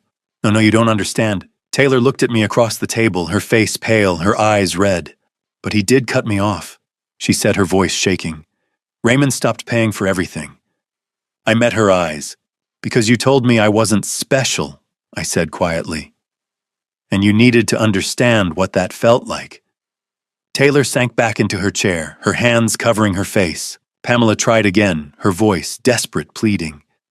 Everyone's twisting everything. I was trying to help you, baby. I was trying to protect you from... Bishop's voice cut through the room like a gavel falling. So, Ms. Thornton, I am delaying the inheritance transfer for 6 months while I conduct a full investigation into potential undue influence. I watched Pamela's face. Her mouth opened, then closed. She looked at Taylor, then at me, then back at Taylor. I saw the calculation in her eyes, the panic, the desperate search for a way out, some angle she could still work. But there wasn't one.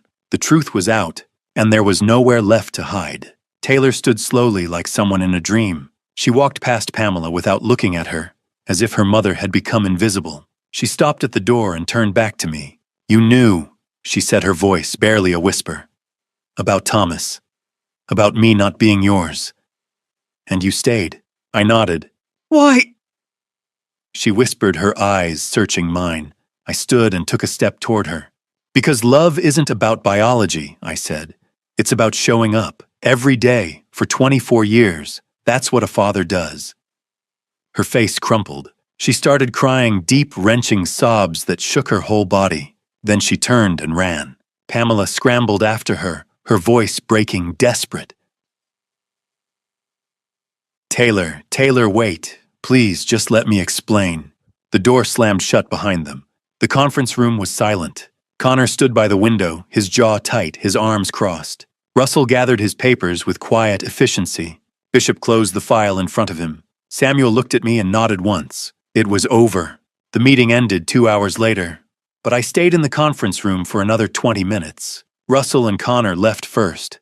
Shaking my hand at the door, Samuel squeezed my shoulder as he passed. Bishop sat across from me, his hands folded on the now empty table. I'm sorry it had to come to this, he said quietly. I didn't answer. I wasn't sure if I was supposed to feel sorry or relieved. I'm filing with the probate court on Monday, Bishop said. The inheritance will be frozen until January. What happens next? I asked. If there's no proof of coercion, Taylor receives the money. If there is, I can extend the delay or redirect the funds into a trust with conditions. I nodded slowly. Will she be okay? Bishop considered the question. Financially, eventually, emotionally. He paused.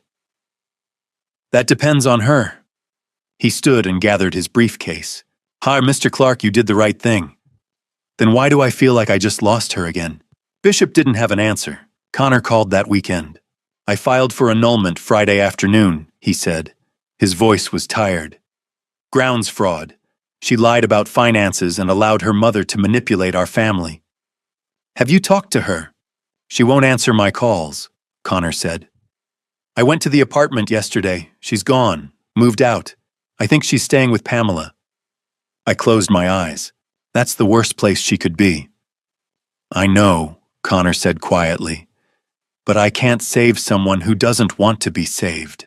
There was a long silence. My dad's handling the paperwork, Connor continued. It should be finalized in 6 weeks. Taylor hasn't contested it. I don't think she will. I'm sorry, Connor. Just don't be. His voice was firm.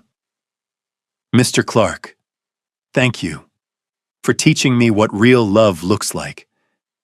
My dad said the same thing you did, that love isn't about control or obligation. It's about showing up. After we hung up, I sat in the quiet house and stared at the wall. Kimberly Stone called on Monday. I saw Taylor yesterday, she said without preamble. She's not okay. Where? I went to Pamela's apartment. Taylor answered the door. She looked hollow, like she hadn't slept in days. I gripped the phone. Did she say anything? Pamela was in the background yelling on the phone about money, something about creditors and payment plans. Taylor just sat on the couch and stared at the wall. Kimberly's voice cracked. She asked about you. She said, "Is Dad okay?" I told her you were hurting too. What did she say? She started crying. Then Pamela came over and told me to leave. I exhaled slowly. Thank you for trying, Kimberly. I'm not giving up on her, Kimberly said. I just wanted you to know she's thinking about you. I went back to work the next day. Gloria looked up when I walked into the office. "Are you okay?" she asked gently. "I don't know yet," I said. She nodded and handed me a stack of messages. Life went on. That afternoon, Kayla Henderson came by the office. She was one of the scholarship students I'd been funding through Portland State, bright, hard-working, studying landscape architecture. "Mr. Clark, I heard you're increasing the scholarship fund," she said, her eyes shining. "Thank you. It means everything." "You've earned it, Kayla," I said. She smiled, then hesitated. "My mom wanted me to tell you something. She said people like you are rare. People who give without expecting anything back." I felt something tighten in my chest. "Your mom's a wise woman." After Kayla left, I sat at my desk and thought about Taylor. She used to be like that. Grateful, humble, full of light. I wondered if I'd ever see that version of her again.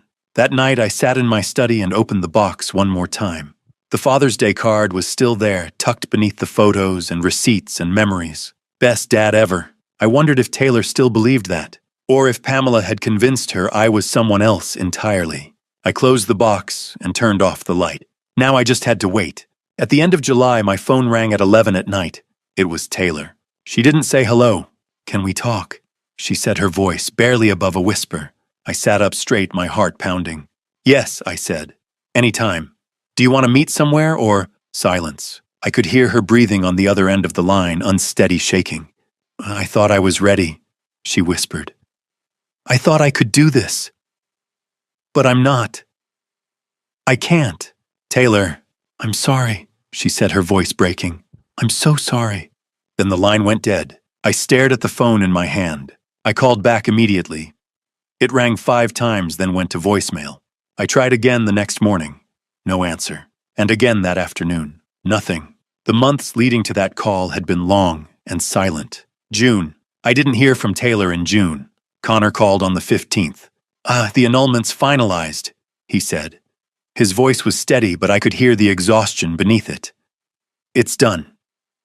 "How are you holding up?" "Better," he said.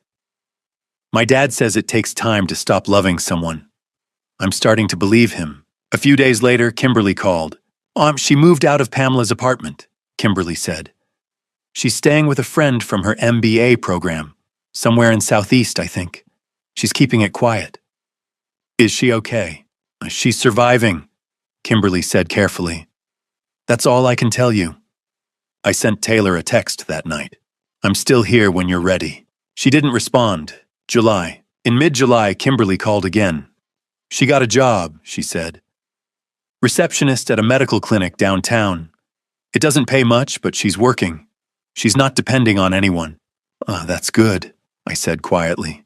"She's trying Mr. Clark. I know it doesn't feel like it, but she really is." 2 weeks later, my phone rang at 2 in the morning.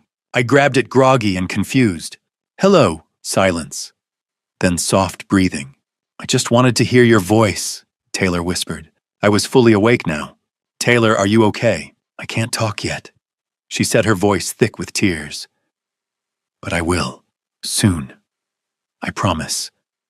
The line went dead. I lay awake the rest of the night staring at the ceiling. A week later, she called again. "Can we talk?" And then she hung up. August. After that call, I didn't reach out. I knew she needed space. But Kimberly kept me updated.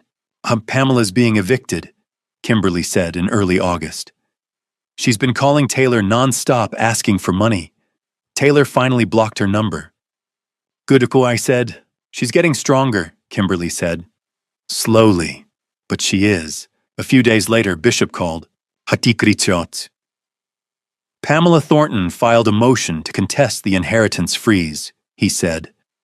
"She claimed undue hardship and asked the judge to release the funds early." My stomach tightened.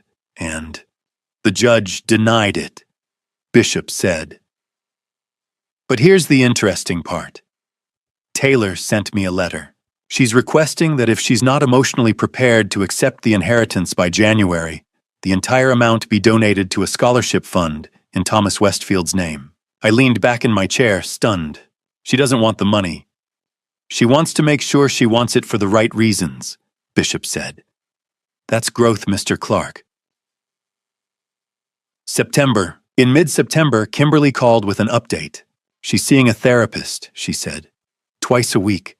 She told me it's the hardest thing she's ever done. That takes real courage, I said. She talks about you a lot, Kimberly said quietly. She says she doesn't know how to face you, that she's afraid you'll never forgive her. I stared out the window at the trees in my backyard. Tell her she doesn't have to face me, I said. She just has to be honest with herself. Kimberly was quiet for a moment. I'll tell her. October. On a Sunday morning in early October, my phone rang. This time I recognized the number. Hello? Hi, Dad. My throat tightened. Hi, sweetheart. I said, my voice thick. There was a long pause.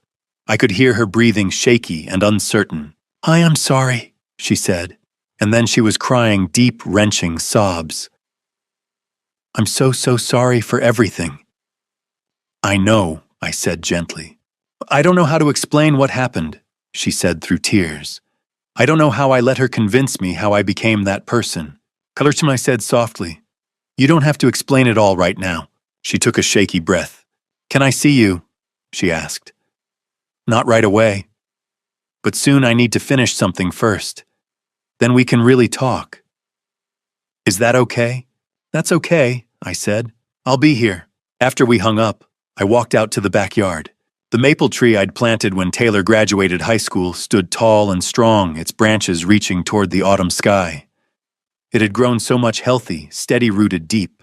I thought about roots, how deep they go, how they hold everything together even when the surface looks broken. Maybe that's what we were doing, replanting the roots. November arrived cold and quiet. Bishop called on the 5th. The 6-month freeze ends in January, he said. I'll need Taylor's decision on the inheritance by then. I'll ask her, I said. The truth was, I still hadn't seen her. We'd talked twice more after that October call, short conversations. Careful and tentative, like we were learning each other's language again. And then 2 weeks into November, my phone buzzed with a text. Can you meet me at your office Saturday at 10? I want to show you something. I stared at the message for a long moment. Then I typed back, I'll be there. November was quiet, but the morning I arrived at Harold Bishop's office, the sun was out.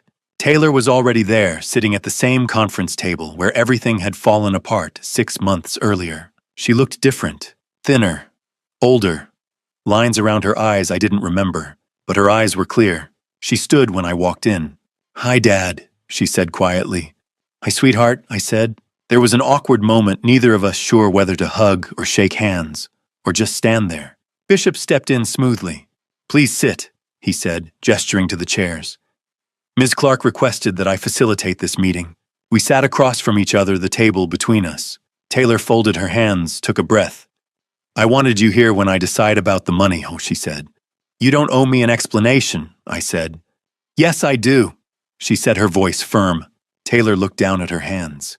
I spent the last 6 months in therapy, she said. Twice a week, trying to understand how I became the person who could do what I did. She looked up at me. Pamela told me you were controlling, that you used money to make me dependent on you, that you made me feel like I owed you something. I didn't say anything, and I believed her. Taylor said, her voice breaking. Because it was easier than admitting the truth, which was that I was ungrateful, she whispered. You gave me 24 years. You paid for college, for my MBA, for my apartment, my car, my insurance.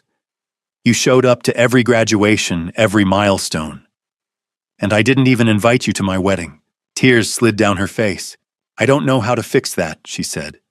I don't know how to make up for what I did. You don't need to fix it, I said quietly. You just need to learn from it. She nodded, wiping her eyes. I did learn, she said, about who I was and who I don't want to be anymore. Who do you want to be? She looked at me, her eyes red but steady. someone worthy of a second chance. Bishop cleared his throat gently. Ms. Clark, the probate freeze ends in January. What have you decided about the inheritance? Taylor took a breath. I want to donate it. I blinked. Taylor, that's $300,000. I know, she said, but I shouldn't keep it. She turned to me. Thomas Westfield was my biological father, but he didn't raise me. You did. If he wanted to give me something, he should have given me the chance to know him. But he only left money. She shook her head. I don't want money I didn't earn. Not anymore. I don't want to be someone who takes without giving back. She looked at Bishop, then back at me. I want to create a scholarship fund, she said, for kids in foster care. Kids who need someone to believe in them when no one else does. Her voice was steady now.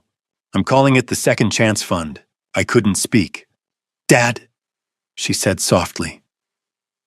Will you help me run it? I nodded, my throat tight. Yes, I managed.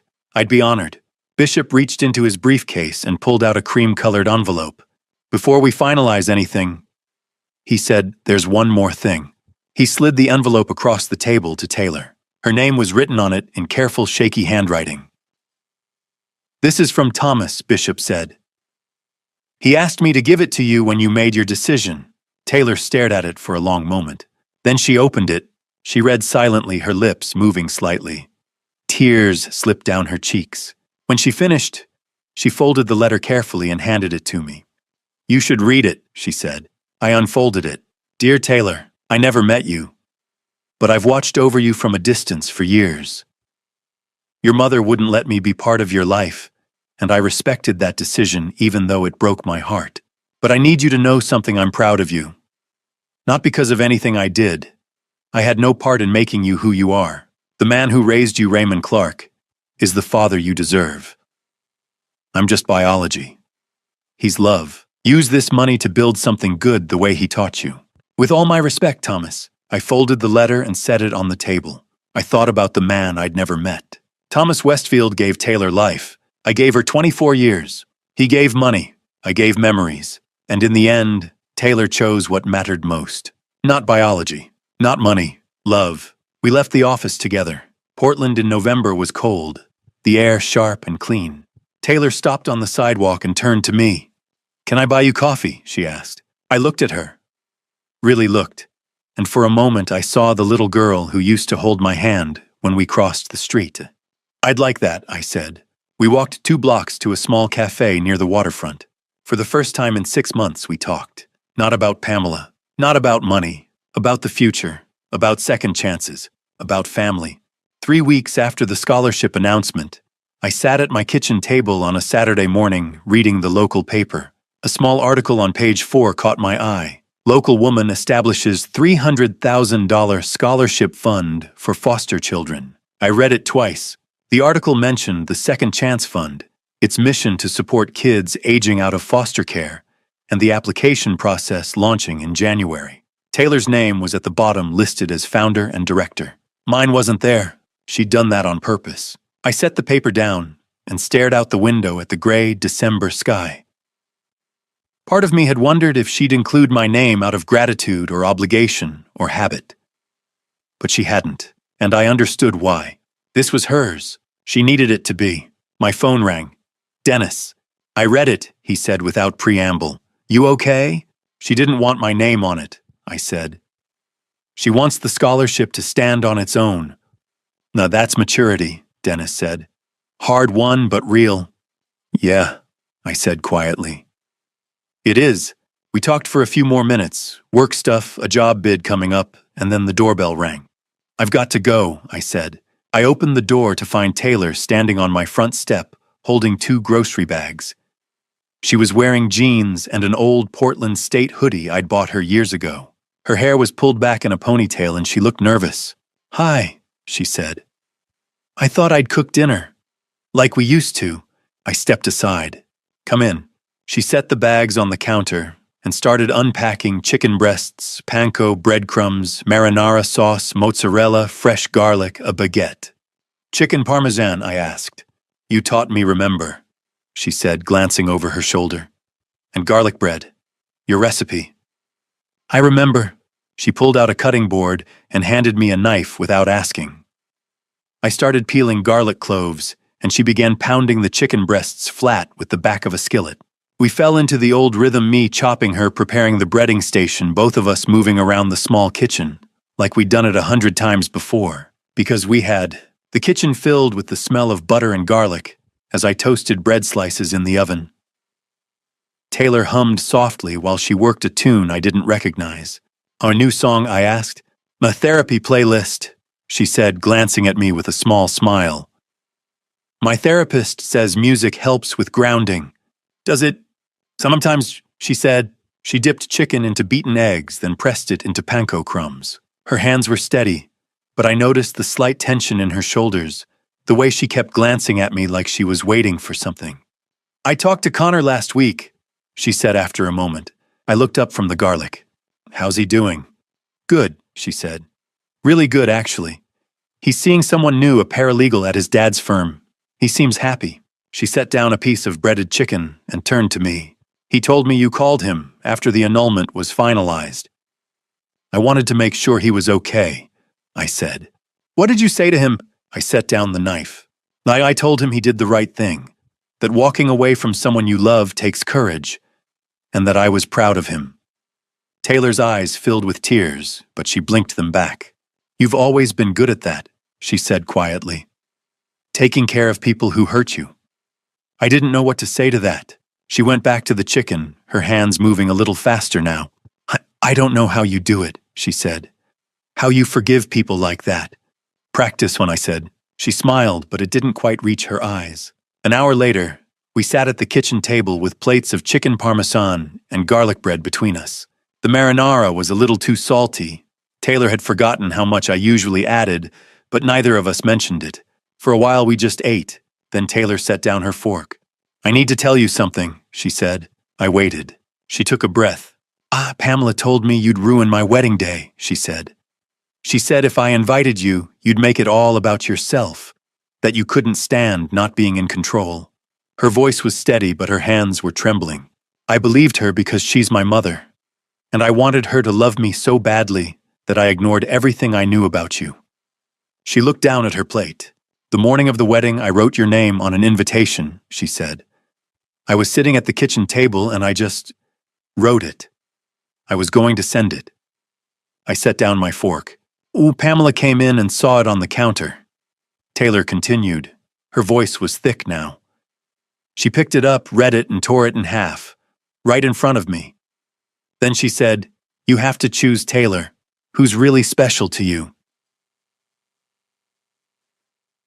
A tear slid down Taylor's cheek, and I chose wrong, she whispered. I let her throw the pieces in the trash, and I didn't say anything. I chose her, and I've regretted it every single day since. On Taylor, I threw away 24 years like they meant nothing, she said, her voice breaking. Like you meant nothing. I stood and walked around the table. Not they meant everything to me, I said. And they meant everything to you. You just forgot for a while. She looked up at me, tears streaming down her face. I'm so sorry, she said. I'm so sorry. Mada, I know, I said. And I forgave you the moment you called to apologize. She stood, and for the first time in 8 months, I pulled her into a real hug. She collapsed against me, sobbing deep, wrenching sobs that shook her whole body. I held her and let her cry my own throat tight. I love you, she said into my shoulder. I should have said that more. I love you too, I said quietly. I never stopped. We stood there for a long time, her tears soaking into my shirt, my hand on the back of her head, the way I used to hold her when she was small. Eventually, her breathing steadied. She pulled back, wiping her eyes with the heel of her hand. Sorry, she said, her voice hoarse. I got your shirt wet. It'll dry, I said. She laughed a small broken sound and sat back down. We finished dinner. We talked about small things, work, the weather, a documentary she'd watched. We argued about movies. She still thought The Godfather was overrated. I still disagreed. It wasn't perfect. There were still quiet moments. Still things we didn't say. Wounds that would take more than one dinner to heal. But it was real. And for the first time in months, I felt like my daughter had truly come home. When she was leaving, Taylor stopped at the door and turned back to me. "Next week, I want to show you something," she said. "The first scholarship recipient. Her name's Kayla Henderson. You'll want to meet her." I smiled. "I already know Kayla," I said. "She's been working for me for 2 years." Taylor's eyes widened. "You gave her a job." "I gave her a chance," I said. She came in looking for summer work during her sophomore year. Hard-working, honest, reminded me of someone. I looked at Taylor. "Reminded me of you." Taylor stared at me for a long moment, her eyes shining. Then she nodded slowly. "Then we're doing this right." On the Saturday morning before Christmas, I met Taylor at a community garden on the east side of Portland. She'd asked me to bring a shovel. When I arrived, she was standing next to a young maple sapling no taller than my waist, its roots wrapped in burlap. "We're going to plant this," she said. The ground was cold and hard, but we took turns digging. Taylor worked carefully, measuring the hole with her hands, checking the depth. I watched her the way I used to when she was small, focused, determined, doing it right. "I wanted to plant something to remember this year," she said, setting down the shovel. "Something that will grow." We lifted the sapling together and lowered it into the hole. You know what I learned in therapy," she said, kneeling beside the tree. "About roots." I knelt beside her. "They told me roots go deeper than you think," she said. "Even when you try to cut them, even when you think they're gone, they're still holding everything together underneath." She looked at me. "You're my roots, Dad. Even when I tried to cut them, they held." I didn't trust myself to speak. We filled in the dirt together, packing it down around the base of the tree. 24 years from now," Taylor said quietly, "this tree will be strong. People will sit under it in the summer, and they won't know where it came from or who planted it." She brushed dirt off her hands. "But we will." I nodded. "Yeah," I said. "We will." That afternoon, we held the official launch event for the Second Chance Fund at my office. Gloria had decorated the conference room with simple white lights and a banner Kimberly had made. Dennis stood by the coffee station talking to Bishop. Kayla Henderson sat in the front row, flanked by 3 other scholarship applicants' kids, aging out of foster care, all of them nervous and hopeful. Taylor stood at the front of the room, a folder of notes in her hands. "I thank you all for coming," she said. Her voice was steady. "This fund exists because someone taught me that love isn't biology. It's presence." She looked at me. "My father, Raymond Clark, gave me 24 years of presence. When I forgot that when I threw it away, he didn't give up. He waited. And when I was ready, he was still there." Her voice wavered slightly. "But this scholarship is for kids who need someone to be there. Someone to believe in them when no one else does." She turned to Kayla. "Our first recipient is Kayla Henderson. She's a junior at Portland State studying landscape architecture, and she's proof that one chance, one person who believes in you can change everything." Kayla stood wiping her eyes. "Mr. Clark believed in me when I had nothing," she said. "He gave me a job when I was 19 and didn't know what I was doing, and now I get to pass that forward. I'll use this scholarship to finish my degree, and then I'll do what he did, give someone else a chance." Dennis leaned over and whispered, "You did good, Ray." I nodded, my throat tight. Christmas came 5 days later. My house was full. Gloria brought her famous mac and cheese. Dennis and his wife brought wine. Kimberly brought her 2 kids who ran circles around the living room. Kayla came with her girlfriend, both of them shy and sweet. Bishop stopped by with a tin of cookies from his wife. And Taylor. Taylor was there helping me set the table, laughing at Dennis's terrible jokes, teaching Kimberly's kids how to fold napkins into swans. Halfway through the evening, the doorbell rang. I opened it to find Connor Matthews standing on the porch holding a wrapped gift. "Hey," he said. "I hope it's okay that I stopped by. I won't stay long." "Come in," I said. He handed me the gift, a bottle of whiskey, the good kind. "For you," he said. "Merry Christmas." Taylor saw him from the kitchen and walked over. There was a moment of awkwardness. Then Connor smiled. "You look good, Taylor," he said. "So do you," she said. They hugged, brief, friendly, like old friends. "I'm glad you're doing well," Connor said. "You too," Taylor said. I heard about everything. I'm happy for you. Thanks, Connor said. He glanced at me. Take care of each other. We will, I said. After he left, Taylor came and stood beside me. That was good, she said quietly. Him stopping by. Yeah, I said. It was. Later that night, after everyone had gone home, Taylor and I sat in the living room. Snow was falling outside the window, soft, silent, blanketing the street. Do you think Thomas would be proud? Taylor asked suddenly. I looked at her. Of what you did with the money, she nodded. I think he'd be grateful, I said. You turned his money into something good, into hope. That's more than most people do. She was quiet for a moment. Then she smiled. Merry Christmas, Dad. It was the first time she'd called me that, really called me that, since everything fell apart. Merry Christmas, sweetheart, I said. I looked out at the snow and thought about everything. The betrayal, the pain, the truth, the healing. It wasn't a perfect ending. Pamela was still out there somewhere, probably blaming the world for her problems. Connor had his own life now, and that was as it should be. But we were here, together, and that was enough. Taylor would finish her MBA in the spring. She was working part-time for the scholarship fund, rebuilding her life one day at a time. And I was doing the same. Before she left that night, she hugged me at the door. Thank you, she whispered, for not giving up on me. I held her tight. I'm your father, I said. That's what fathers do.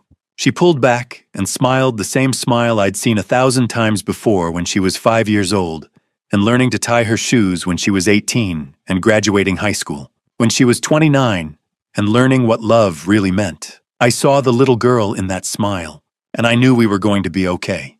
Biology doesn't make a family. Love does. We are living proof. And to you listening to this family story, remember this. I'm Raymond Clark.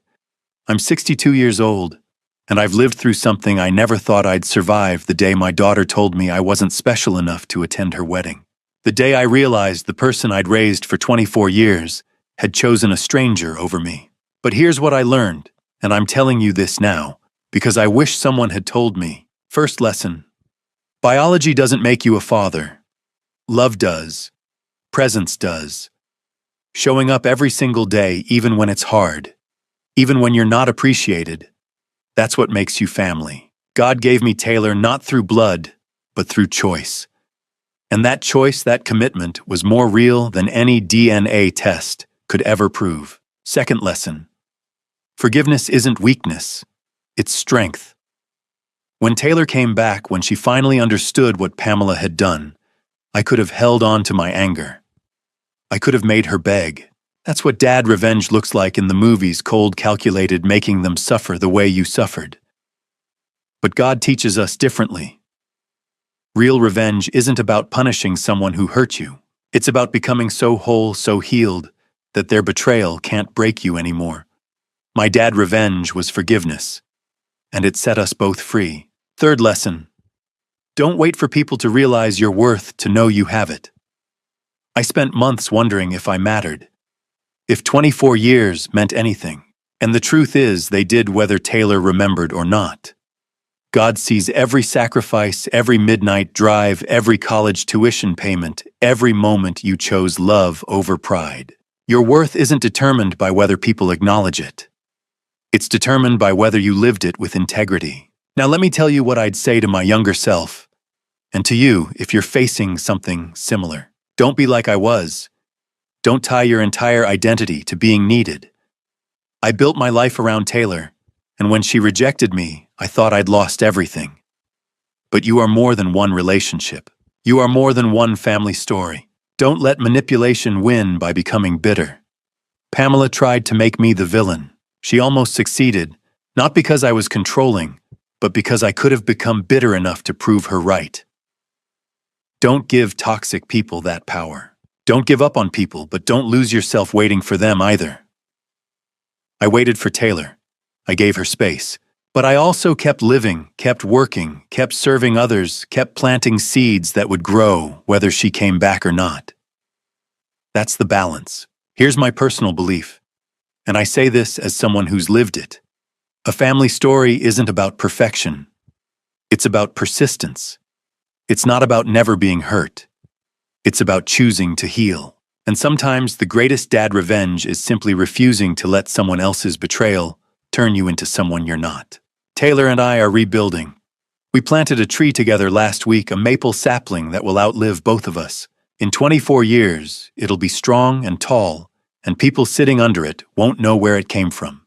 But we will, and that's enough. So here's what I'm asking you. If this family story meant something to you, if you've ever been betrayed by someone you loved, or if you've ever had to choose between bitterness and grace, leave a comment below. Tell me, what would your revenge look like? Would it be cruelty? Or would it be healing? Share this story with someone who needs to hear it. Someone who's waiting for an apology that may never come.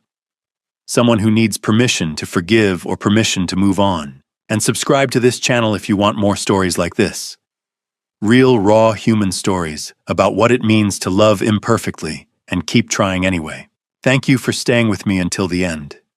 Thank you for listening to my family story. Thank you for witnessing my dad revenge, the kind that doesn't destroy, but rebuilds. Before you go, I need to tell you something. The stories that follow may contain fictionalized elements created for educational purposes. If this type of content isn't for you, feel free to explore other videos that better suit your preferences. I respect your choice. But if you stay, I promise you this. Every story I share will be honest. Every lesson I teach will be earned. Take care of each other. And remember, love isn't biology. Love is showing up.